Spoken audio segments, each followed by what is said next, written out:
नमस्कार विद्यार्थी मित्रांनो, तर आज आपण सहनिर्देशक पद्धतीने त्रिकोणाचं क्षेत्रफळ कसं काढतात ते पाहायचं आहे। तर पहा, याच्यापूर्वी आपण सहनिर्देशक पद्धतीमध्ये दोन बिंदूतील अंतर पाहिलेलं आहे, त्यानंतर खंडसूत्राचा वापर केलेला आहे, नंतर मध्यबिंदू सूत्र आपण वापरलेलं आहे। पहा, तर आता आपण त्रिकोणाचं क्षेत्रफळ यापूर्वी तुम्ही शिकलेला आहात।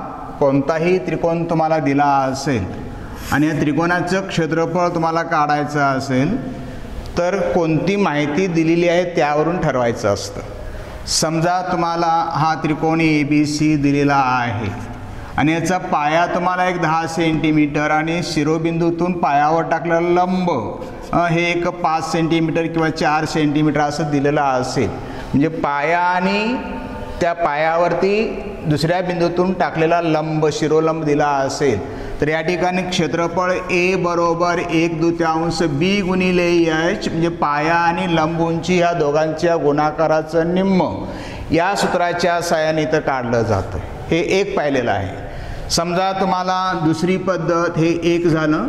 दुसरी पद्धत तुम्हाला लंब उंची दिलेली नाही, बाजू दिलेल्या आहेत याप्रमाणे असं त्रिकोणाच्या तिन्ही बाजू दिलेल्या आहेत आणि तुम्हाला क्षेत्रफळ काढायचं आहे, तेव्हा तुम्हाला बाजूवरून क्षेत्रफळ कसं काढायचं हे लास्ट इयरला हेरॉन सूत्राच्या साहाय्याने शिकलेलं आहात। पहा, या ठिकाणी S तुम्ही काढत होता। S म्हणजे याची अर्ध परिमिती, म्हणजे ही ए बाजू ABC असेल तर S ची किंमत A अधिक B अधिक C भागिले 2 आणि त्या S वरून आपण सूत्र काढलं होतं। पहा, A बरोबर वर्गमूळ चिन्हाखाली S वजा A S वजा B S वजा C, याला आपण हेरॉन सूत्र म्हणतो। पण बाजूवरून त्रिकोणाचं क्षेत्रफळ येतं, समजलं का? आणखी एक तिसरा प्रकार, जर त्रिकोणाचाच प्रकार हा समभुज त्रिकोण असेल, म्हणजे सर्व बाजू समान असेल, A आहे असं असेल, तर याचं क्षेत्रफळ A बरोबर √3 भागिले 4 गुणिले बाजूचा वर्ग। केव्हा हे वापरायचं? जर त्रिकोण समभुज असेल आणि क्षेत्रफळ काढायचं असेल √3 भागिले 4 गुणिले बाजूचा वर्ग। पाया आणि लंब उंची दिली असेल तर A बरोबर 1/2 पाया गुणिले लंब उंची, आणि जर बाजू दिल्या असेल तर या हेरॉन सूत्राच्या सहाय्यानं तुम्हाला हे क्षेत्रफळ काढता येते। मात्र सहनिर्देशक पद्धतीने क्षेत्रफळ काढायचं असेल तर काय सांगून घ्या, त्रिकोणाचे 3 शिरोबिंदू असतात ABC, आणि ह्या ABC बिंदूचे तुम्हाला सहनिर्देशक दिलेले असतात। तेव्हा सहनिर्देशक म्हणजे बाजू दिलेली नसते, समजलं? तेव्हा त्या त्रिकोणाचं क्षेत्रफळ काढायचं असेल तर आपण काय करायचं? तुम्हाला सहनिर्देशक दिला असेल, हे A x1 y1 B x2 y2 आणि C x3 y3 असं दिलं असेल तर तुम्हाला बाजूंची लांबी काढून नंतर हे सूत्र वापरता येते, परंतु फार मोठं उदाहरण होणार या ठिकाणी। मग त्याच्यापेक्षा तुम्हाला वेगळ्या पद्धतीने याचं क्षेत्रफळ काढता येतं। काय करायचं, तुम्ही ह्या एकूण सहनिर्देशक पद्धतीमध्ये आलेखाच्या कोणत्याही एका भागामध्ये किंवा कुठे घेतलं तरी चालतं, हे 3 बिंदू घ्यायचे। मी ते तिन्ही बिंदू काय घेतलं पहा, x1 y1 x2 y2 व x3 y3 हे शिरोबिंदू असणाऱ्या त्रिकोणाचे क्षेत्रफळ काढा किंवा सूत्र काढा असं म्हणतात। समजलं? तुम्हाला याच्याविषयी उदाहरणं पडतात, ही थेरी पडत नाही, तरी आपण कोणत्या पद्धतीने काढायचं बघूया। तर हे तिन्ही बिंदू मी इथे घेतलेले आहे, A बिंदू x1 y1 x2 y2 आणि x3 y3। तर इथं आपण काय करायचं, प्रत्येक शिरोबिंदूतून पायावरती लंब, म्हणजे ह्या x अक्षावर लंब टाकायचा। एका अक्षावर लंब, x अक्ष घेणार आहे, हे x अक्षावर लंब टाकायचा, म्हणजेच B मधून x वरती लंब इथं असं हा लंब टाकायचा इथं असं, A मधून पुन्हा x वरती लंब टाकायचा इकडं असं इथं, म्हणजेच प्रत्येक शिरोबिंदूतून तुम्ही x अक्षावर लंब टाकायचं। आणि हे लंब टाकल्यामुळे तुम्हाला इथं एक वेगळ्या प्रकारची आकृती दिसते बघा, जर निरीक्षण केला असेल तर। पहा, या ठिकाणी हा लंब टाकल्यानंतर तर तुम्हाला ही पहिली बाजू, दुसरी बाजू, तिसरी आणि चौथी बाजू, म्हणजे हा एक चौकोन मिळतो असा। आणि पुन्हा हा असा चौकोन मिळतोय पहा. आणि ह्या चौकोनाचा प्रकार पुन्हा हा चौकोन आहे का नाही, इथे हे लंब आहेत, एकाच अक्षावर हे लंब आहेत. एकाच अक्षावर हे लंब असतील तर ह्या दोन रेषा समांतर असतात. ह्या दोन रेषा समांतर असतात म्हणजे ही समांतर बाजूची एक जोडी झाली ह्या चौकोनामध्ये आणि इथंही समांतर बाजूची दुसरी जोडी झाली पहा या चौकोनामध्ये. त्यामुळे ज्या चौकोनामध्ये एक समांतर बाजूची जोडी असते त्या चौकोनाला आपण समलंब चौकोन असे म्हणतो. म्हणजेच इथं ए बी, समजा इथं पी आणि इथं क्यू आणि इथं आर असं जर हे घेत असाल तर या ठिकाणी ए बी पी क्यू हा काय होतो, समलंब चौकोन होतोय. दुसरा पुन्हा ए क्यू आर सी हा समलंब चौकोन होतोय पहा. तुम्हाला फक्त एवढ्याच त्रिकोणाचं क्षेत्रफळ काढायचं आहे, बरोबर आहे. मात्र तुम्हाला समलंब चौकोन म्हटला असेल ह्या इतक्या चौकोनाचं क्षेत्रफळ मिळतं, हे पूर्ण मिळतं पहा असं. आणि इकडं पुन्हा या चौकोनाचं क्षेत्रफळ असं पूर्ण मिळतं असं, बरोबर आहे. मात्र तुम्हाला फक्त इतकंच पाहिजे आहे वरील भागाचं, म्हणजे हा भाग नको आहे. आणि याच्यामध्ये पुन्हा याला समांतर हे आहे, कारण याला समांतर हे, याला समांतर हे, म्हणजे पुन्हा याला समांतर हे आहे. म्हणजे पुन्हा हा बी पी आर सी हा समलंब चौकोन होतो पहा, बरोबर आहे. म्हणजे ह्या आकृतीमध्ये 3 समलंब चौकोन होतात. त्यापैकी ह्या दोघांची बेरीज करायची, ह्या दोघांची बेरीज करायची म्हणजेच ए बी पी क्यू हा एक समलंब चौकोन झाला. दुसरा ए क्यू आर सी हा दुसरा समलंब चौकोन झाला. ह्या दोन्ही समलंब चौकोनाची बेरीज करायची, क्षेत्रफळांची बेरीज करायची आणि त्याच्यातून हा चौकोन वजा करायचा. कोणता, बी पी आर सी हा चौकोन वजा करायचा. त्यामुळे तुम्हाला ह्या त्रिकोणाचं काय मिळतं, क्षेत्रफळ मिळतंय. समजलं का नाही. म्हणून समलंब चौकोनाचे क्षेत्रफळ, समलंब चौकोनाचे क्षेत्रफळ तुम्हाला सूत्र माहिती असलं पाहिजेत, बरोबर 1/2 गुणले ह्या दोन समांतर बाजू. तुम्ही हे घेतला असेल ह्या दोन समांतर बाजू, ह्या दोन समांतर बाजूंची बेरीज आणि त्यामधील लंबांतर, ह्या दोघांच्या गुणाकाराचं निम्म म्हणजे काय समजा समलंब चौकोन क्षेत्रफळ. सूत्र असं आहे 1/h कंसामध्ये ए अधिक बी. एच म्हणजेच या दोघातील लंबांतर म्हणजे हे अंतर आणि ए आणि बी म्हणजेच ही एक बाजू, समांतर बाजूपैकी एक बाजू म्हणजे ए आणि दुसरी बाजू म्हणजेच काय सांगायचं बी.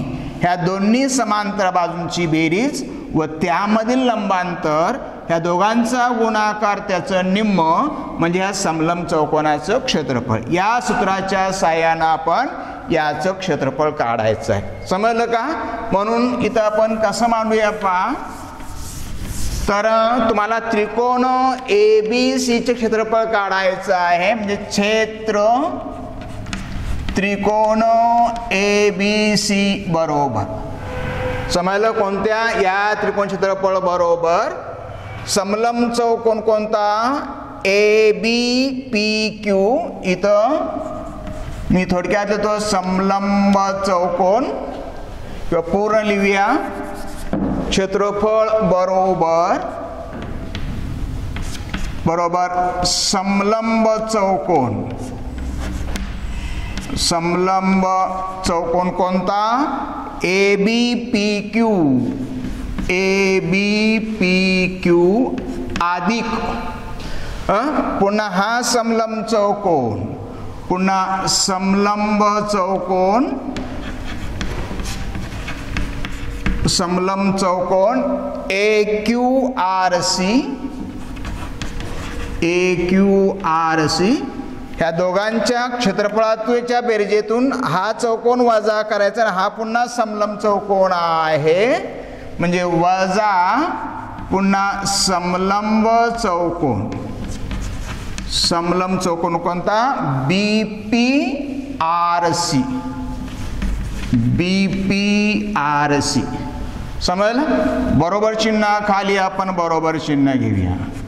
समलंब चौकोन क्षेत्रफळ म्हणजे 1/2 गुणिले लंब उंची या चौकोन क्षेत्रफळ काढायचं असेल, या दोन समांतर बाजूतील अंतर म्हणजे पी क्यू होणार या ठिकाणी. इथं पी क्यू कंसामध्ये तर ए आणि बी म्हणजे समांतर बाजूंची लांबी, याची लांबी म्हणजे बी पी आणि इथं ए क्यू म्हणजे बी पी अधिक ए क्यू. हे समजलं का बघा.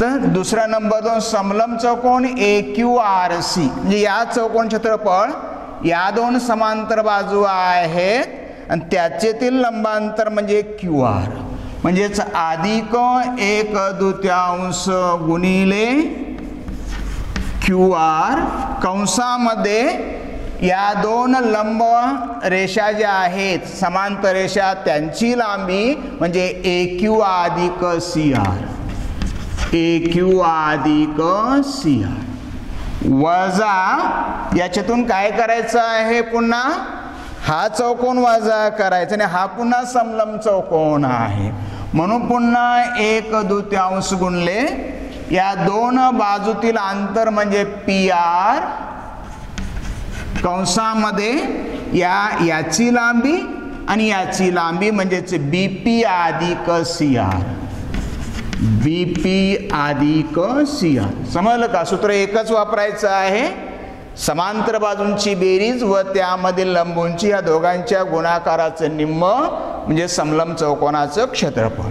बरोबर. बघा प्रत्येकामध्ये काय कॉमन आहे, हाफ कॉमन आहे किंवा आपण डायरेक्ट किंमत लिहिली आहे 1/2 पी क्यू. पी क्यू बघा या ठिकाणी हे अंतर आहे आणि पी क्यू अंतर म्हणजेच ओ क्यू वजा ओ पी. ह्या ओ क्यूतून ओ पी वजा केला असेल पी क्यू मिळते. ओ क्यू म्हणजेच एक्स अक्षावरचं अंतर म्हणजे x1, x1 आणि ओ पी म्हणजेच काय समजा इथं या ठिकाणी x2 म्हणजे इथं काय होणार पी क्यूची किंमत x1 वजा x2 कुणाची किंमत पी क्यूची. समजलं का. याच्यातून हे वजा म्हणजे पी क्यू, ओ क्यू म्हणजेच x1, ओ पी म्हणजे x2. दुसऱ्या कंसामध्ये बी पी अधिक ए क्यू, बी पी म्हणजे ही उंची पहा, ही उंची म्हणजे वाय अक्षावरची उंची y2 अधिक y1, y2 अधिक y1. समजलं. अधिक पुन्हा 1/2 क्यू आर हे अंतर पहा, क्यू आर म्हणजे इथून पासून हे अंतर वजा हे अंतर आणि हे अंतर म्हणजेच ओ आर x3 आणि ओ क्यू म्हणजेच x1 म्हणजे या ठिकाणी x3 वजा x1 दुसऱ्या कंसामध्ये का समजा ए क्यू अधिक सी आर वाय अक्षावरची उंची y1 अधिक y3, y1 अधिक y3. समजलं. वजा आता वजा आहे पुन्हा 1/2 क्यू आर, क्यू आर म्हणजे हे अंतर आहे पहा, sorry P R, P R म्हणजे हे अंतर आहे ओ आर वजा ओ पी. ओ आर म्हणजे x3 आणि ओ पी म्हणजे x2 म्हणजे इथं x3 वजा x2 दुसऱ्या कंसामध्ये बी पी अधिक सी आर, बी पी म्हणजे y2 आणि सी आर म्हणजे y3, y2 अधिक y3. समजलं का. प्रत्येकामध्ये हाफ कॉमन आहे, मी हा बाहेर काढणार आणि नंतर आपण सोडवूया ह्या दोन्ही कंसांचा गुणाकार. पहा ही पद भिन्न आहे, जेव्हा पद भिन्न असतात तेव्हा प्रत्येक पदाने एका कंसातील प्रत्येक पदानं दुसऱ्या कंसातील पदांना गुणायचं असतं. म्हणजे यानं याला गुणायचं पुन्हा यानं याला गुणायचं. समजलं का. म्हणजे काय होणार, हाफ कॉमन काढा, प्रत्येकामध्ये हाफ हाफ आहे आपण कॉमन काढा म्हणजे काय होणार या ठिकाणी x1 y2 अधिक x1 y1. समजलं का बघा x1 y1. आता यानं याला गुणायचं आणि यानं याला गुणायचं. वजा आहे वजा x2 y2 पुन्हा वजा x2y1 x2y1 ह्या दोन कंसांचा गुणाकार विस्तार इतका होतो. आता या दोघांचा गुणाकार पहा, इथं अधिक आहे मग अधिक इथं x3y1 यानं याला गुणलं पाहिजेत x3y3 समजलं. इथं वजा तर यानं याला गुणायचं आणि पुन्हा यानं याला गुणायचं. वजा x1y1 पुन्हा याला गुणणार तुम्ही वजा x1y3 बरोबर आहे. आता ही यांचा गुणाकार मी इथं लिहिलं पहा, इथं वजा चिन्ह आहे. वजा गुणल्या अधिक म्हणजे वजा x3 असं होणार. ह्या वजा x3 पण इकडं गुणणार पहा, म्हणजे पुन्हा वजा x3y2 पुन्हा हे वजा होणार. हे वजा यानं याला गुणलं पाहिजे वजा x3y3. हे वजा आणि हे वजा का होतंय अधिक होणार आहे. अधिक न आपण इकडे गुणणार आहोत म्हणजे पुन्हा इथं अधिक येणार. समजलं. इथं वजा दोघांना का आलं, वजा गुणले अधिक वजा येतंय. वजा इथं वजा अधिक वजा अधिक वजा अधिक म्हणजे अधिक न गुणणार आपण x2y2 अधिक x2y3 हा आपण गुणाकार केला.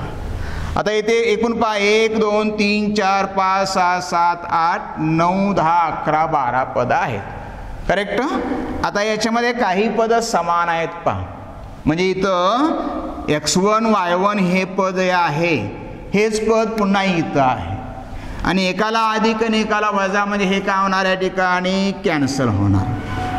पुन्हा x2y2 इथं पद आहे आणि इथं पुन्हा आहे पहा अधिक वजा म्हणजे हे दोन्ही काय होणार कॅन्सल होणार. आणि x3y3 इथं आहे, हे अधिक x3y3 म्हणजे ही पुन्हा ही दोन्ही काय होणार कॅन्सल होणार. बरोबर आहे.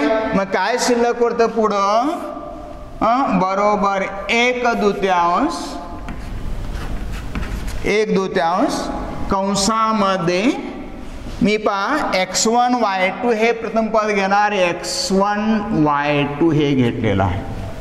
मग पुन्हा इथं x1 असणारं शिल्लक पद आहे पहा. x1 कुठं आहे बघा, x1 इथं आहे बघा. x1y3 याला लागून घेतलं मी x1y3 घेतलं. समजलं. म्हणजे आपण हे घेतलं आहे आणि हे घेतलेलं आहे पहा. त्यानंतर x1 नंतर x2 असणारं बघूया आपण.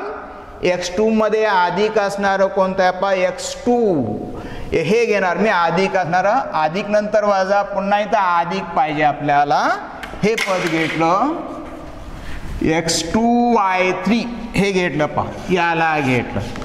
बरोबर आहे. आणि x2 असणार पुन्हा हे पद आहे, ह्याला घेणार मी त्याच्याजवळ वजा x2y1 असं. समजलं का. त्यानंतर आता इथं आहे बघा हे पद x3y1 अधिक x3y1 म्हणजे हे पद घेतलं आणि x3 असणार पुन्हा इथं आहे, हे घेणार या ठिकाणी वजा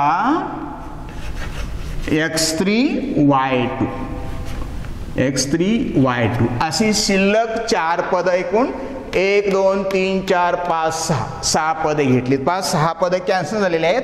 1 2 3 4 5 6. आता इथं पुढं काय करायचं पहा, 2 चे गट करूया. या दोघांचा गट, दोघांमध्ये x1 कॉमन होतोय आणि कंसामध्ये y2 वजा y3 उरते पहा. समजलं का बघा.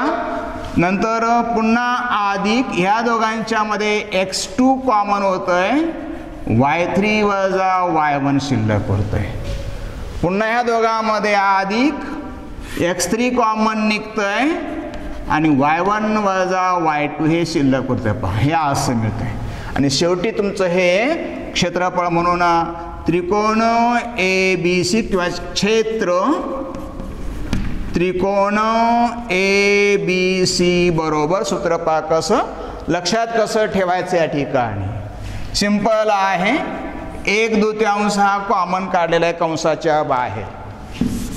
1/2 हा कंसाच्या बाहेर काढलेला आहे. पहा सुरुवात कशी पहा कंसाच्या बाहेर प्रत्येकामध्ये x1 आहे x2 आहे आणि x3 आहे. म्हणजे कंसाबाहेर x आहे x निर्देशक आणि कंसाच्या आत y y y y असं आहे. पहा मग लक्षात ते कसं पाहितं पायथ्याशी पहा 1 2 3 1 2 3 नंतर याचा म्हणजे 1 2 आणि 3 याला 1 घेतलं 2 3 मग 2 3 1 असं म्हणजे 2 3 1 सुरुवातीचा केला का नाही 3 1 2 3 1 2 असं समजलं. म्हणजे बाहेर काय ठेवायचं x1 असं ठेवायचं.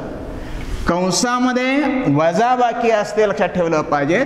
इथं y वजा इथं y लिहिला असेल 1 2 3 हे असं अधिक x3 म्हणजे पुन्हा 1 दिल्यानंतर इथं 2 घेतला अधिक x2 पुन्हा कंसामध्ये y वजा y घेतला असा 2 नंतर 3 नंतर 1 असं आणि पुन्हा अधिक इथं x1 2 3 असं x म्हणजे x1 x2 x3 कंसामध्ये 3 घेतला आता 1 आणि इथं 2 हे असं. हे तुमचं काय समजा सनिर्देशक पद्धतीने त्रिकोणाचं क्षेत्रफळ काढण्याचं काय आहे सूत्र आहे. हे काय समजा त्रिकोणाचे क्षेत्रफळ किंवा त्रिकोण क्षेत्रफळाचे सूत्र आहे. समजलं. हे तुम्ही लक्षात ठेवलं पाहिजे. आणि या सूत्राच्या सहाय्यानं तुम्हाला हे विचारत नाहीत परंतु स्टडी म्हणजे पोर्शन कमी केल्याने कोणता भाग विचारायचं सांगता येत नाही तेव्हा सूत्र लक्षात ठेवायचं. सूत्रावरची उदाहरणं कशी करायचं बघूया. आपण एक उदाहरण घेऊया या ठिकाणी. तर पहिलं उदाहरण पहा काय म्हटलं आहे या ठिकाणी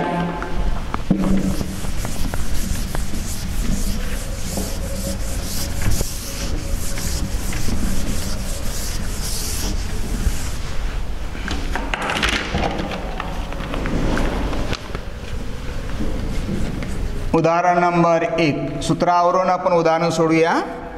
काय म्हटलंय एका त्रिकोणाचे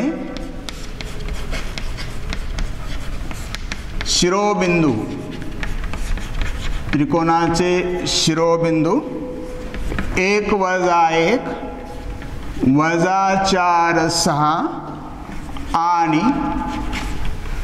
आणि वजा 3 वजा 5 असतील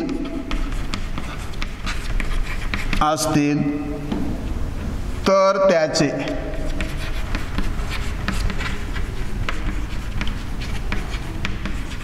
क्षेत्रफळ काढा. असं तुम्हाला 3 मार्कासाठी उदाहरण पडतं. पहा समजलं का नाही.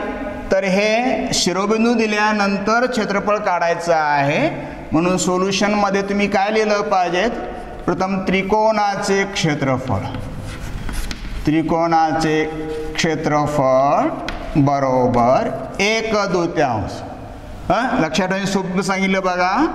इथं x1 कंसामध्ये 1 नंतर 2 नंतर 3 1 2 3 अधिक x2 2 नंतर पुन्हा 3 नंतर 1 2 3 1 अधिक x3 3 नंतर पुन्हा 1 आणि 2 हे असं हा क्रम लक्षात ठेवायचा. असं समजलं की नाही. पाठांतर करायची गरज नाही फक्त लक्षात ठेवायचं. त्यानंतर पहा गणित चुकू नये म्हणून काय करायचं तुम्ही इथं x1 आणि y1 x2 y2 x3 आणि y3 हे बिंदू लिहायचे सनिर्देशक लिहायचे म्हणजे आपलं गणित चुकत नाही अजिबात. x1 y1 कोण आहे तर 1 वजा 1 वजा 4 6 वजा 3 वजा 5 हे बिंदू घेतले. मग आता बरोबर बघा 1/2 x1 किती आहे 1 कंसामध्ये y2 आणि y3 y2 किती आहे 6 मध्ये वजा आणि पुन्हा हे वजा आहे, वजा वजा इथं तुम्ही डायरेक्ट अधिक लिहा.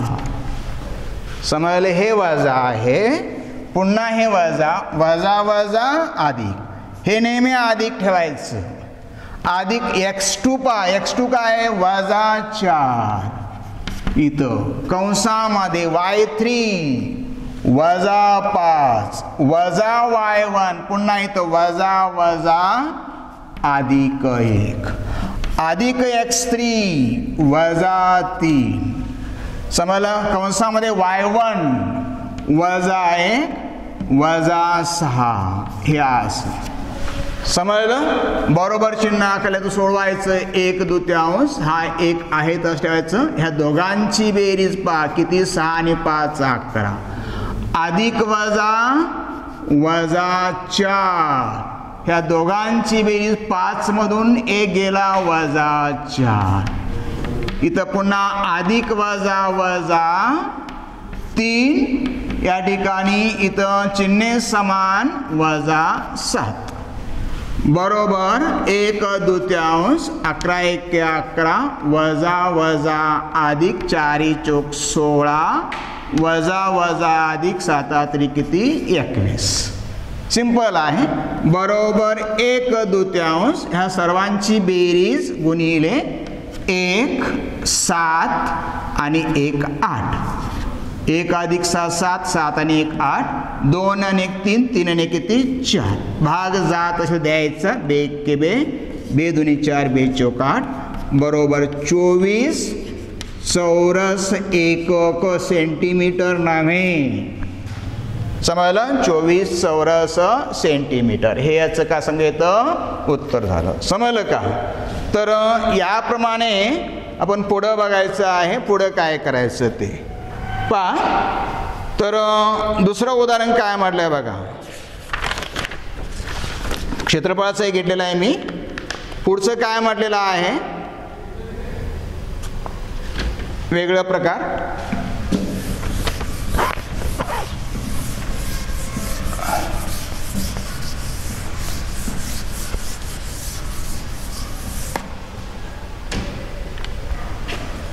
उदाहरण नंबर दुसरं पहा. जर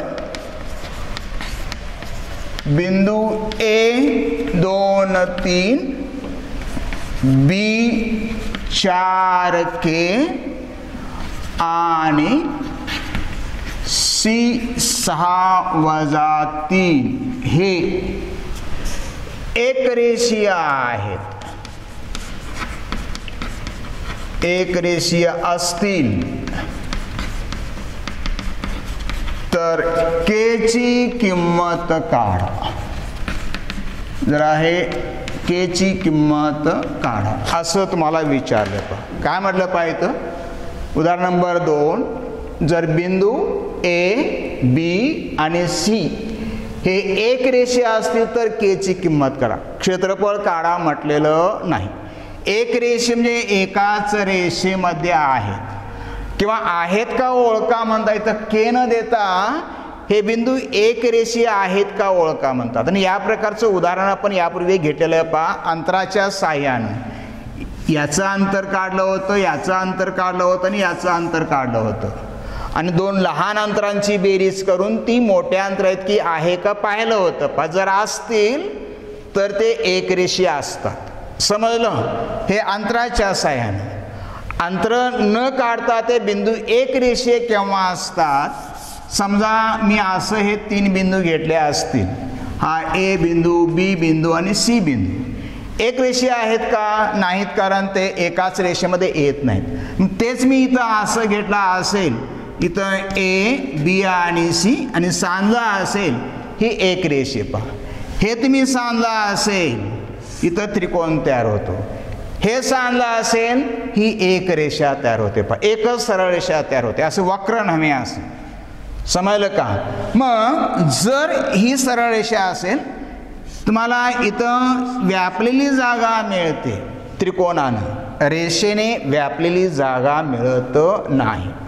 जेव्हा या रेषेने व्यापलेली जागा शून्य असते म्हणजे त्रिकोणाचं क्षेत्रफळ शून्य असतं, तेव्हा ते बिंदू काय असतात, एकरेषीय असतात. म्हणजेच या जर तुम्हाला हे बिंदू एकरेषीय आहे का असं विचारलं असेल तर ह्या सूत्रामध्ये तुम्ही काय करायचं, x1 कंसामध्ये y2 वजा y3 अधिक x2 कंसामध्ये y3 वजा y1 अधिक x3 कंसामध्ये y1 वजा y2 याची तुम्ही किंमत काढा, हे सोडवायचं. आणि शेवटी उत्तर जर शून्य आलं असेल तर ते बिंदू काय असतात, एकरेषीय असतात. समजलं? बिंदू एकरेषीय आहेत का हे ओळखण्याची ही एक पद्धत आहे. ही आपण अंतर काढून ती पद्धत चालते. अंतर न काढता तुम्हाला याच्या साहाय्यानं बिंदू एकरेषीय ओळखता येतात. आता इथं बिंदू एकरेषीय ओळखा असं म्हटलेलं नाही आहे. तर काय म्हटलंय बघा, तर हे एकरेषीय असतील तर एकरेषीय असतात तर याचं क्षेत्रफळ काय असतं, शून्य असतं. म्हणून तुम्ही सोल्युशन काय लिहायचं, तर बिंदू एकरेषीय आहेत, एकरेषीय आहेत म्हणून क्षेत्र त्रिकोण कोणता, ABC बरोबर शून्य असं लिहायचं. समजलं का? बिंदू एकरेषीय असतील तर या त्रिकोणाचं क्षेत्रफळ कसं घेतं, शून्य. मग याचं क्षेत्रफळ काढायचं असेल तर म्हणून 1/2 सूत्र लिहायचं, इथं पूर्ण लिहायचं. कंसामध्ये x1 y2 वजा y3 अधिक x2 y3 वजा y1 अधिक x3 y1 वजा y2 बरोबर शून्य. इकडं बरोबर चिन्ह लिहायचं नाही, हे चिन्ह मध्ये येत आहे. मग आता किंमत म्हणून 1/2 कंसामध्ये, किंवा तुम्ही इथूनच डायरेक्ट हाफ काढून टाकलं तरी चालतं. इथं हाफ आहे, या हाफने इकडं गुणला असेल तर तुम्हाला म्हणून तुम्हाला काय मिळतं, x1 कंसामध्ये y2 वजा y3 अधिक x2 कंसामध्ये y3 वजा y1 अधिक x3 कंसामध्ये y1 वजा y2 बरोबर शून्य. मग सांगितलं ते इथं तयार होतं पास. म्हणून आता x1 ची किंमत, x1 म्हणजे हे x1 y1 म्हणून 2 कंसामध्ये y2 हे y2 x2 हे y2 बाजूला लिहायचं असं.